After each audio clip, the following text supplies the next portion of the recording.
Hi friends, welcome back to my channel. This is Chef Manish Khanna. Today I'm going to be showing you how to make a carrot cake, which is made with whole wheat flour.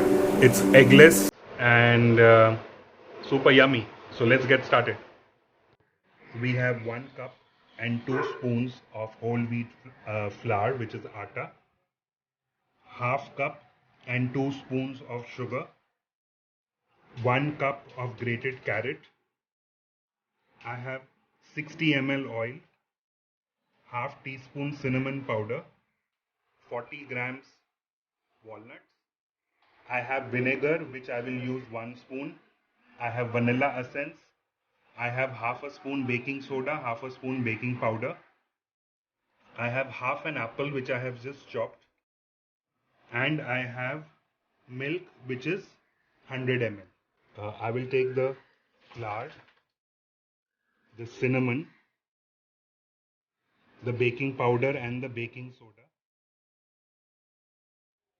and just mix it together. First I will take the milk. In that I will add 1 teaspoon of vinegar and I will just mix it and leave it aside for 5 minutes for the buttermilk to form. I have kept this for 5 minutes. Next I'm going to be adding in the oil,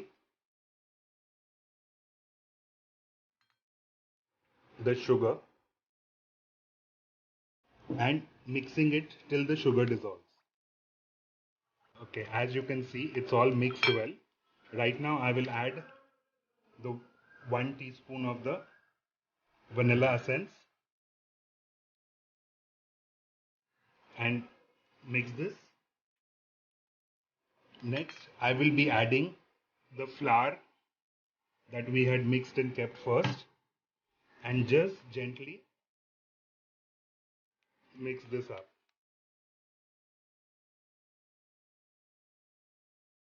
As you can see it's all mixed.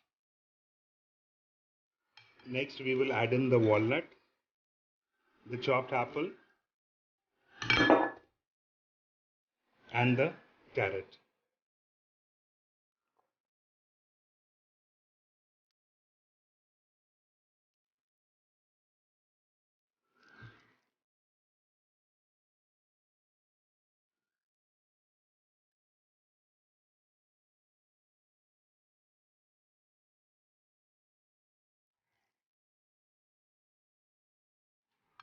This I will pour in a greased dish